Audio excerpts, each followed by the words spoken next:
श्री स्वामी समर्थ. जय जय स्वामी समर्थ. स्वामी तुमच्या सर्व इच्छा आणि सर्व मनोकामना पूर्ण करोत, हीच माझी स्वामीचरणी प्रार्थना. मित्रांनो, तुमच्या घराचे जे मुख्य द्वार असेल, ज्यामधून तुम्ही बाहेर जाता, ज्यामधून तुम्ही आत येता, तर त्याच दरवाजामधून नकारात्मक आणि सकारात्मक ऊर्जा सुद्धा येते. वाईट शक्ती, चांगली शक्ती, दैवीय शक्ती किंवा नकारात्मकता किंवा मग नजर दोष बाधा असू द्या, सर्व त्या दरवाजातून आतमध्ये येणार आहे.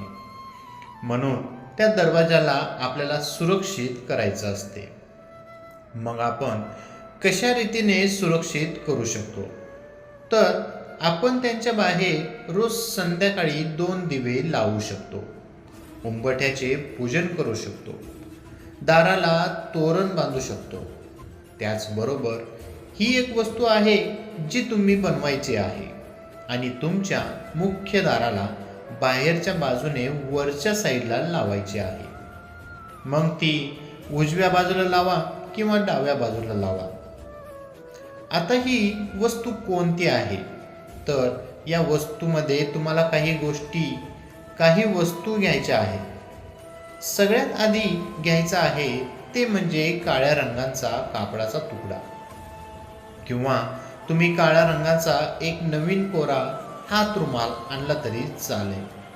किंवा तुमच्या घरात जर काळ्या रंगाचे कापड असेल की वापरलेले नसेल, ब्लाऊज पीसचा तुकडा असेल, काही असेल, कटिंग असेल, तुम्ही ती घ्या.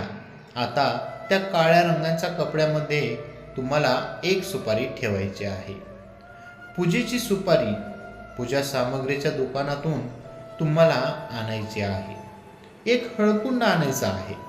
हळकुंड आणि सुपारी ठेवल्यानंतर एक चिमूटभर आपल्या घरात असलेली अक्षता म्हणजेच तांदूळ ते ठेवा आणि त्या कापड्याला तुम्ही पोटलीसारखं बनवा आणि त्याला वरच्या साईडने बांधा. बांधल्यानंतर ते तुम्ही तुमच्या घराच्या मुख्य दाराला वरच्या बाजूने मधोमध लावा. उजव्या बाजूला लावा किंवा डाव्या बाजूला लावा. जिथे जागा असेल तिथे लावा, पण वर लावा. कोणाचा हात लागणार नाही असं लावा. बाहेरून लावा. याने तुमच्या घराचे रक्षण होईल. तुमच्या घरामध्ये कोणतीही वाईट शक्ती, नकारात्मकता, नजरदोष, बाधा प्रवेश करणार नाही.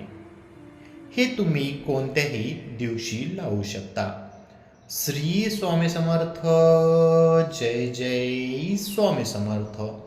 मित्रांनो, ही छोटीशी माहिती आवडली असेल तर आपल्या व्हिडिओला लाईक, कमेंट आणि आपल्या चॅनेलला सबस्क्राईब करायला विसरू नका.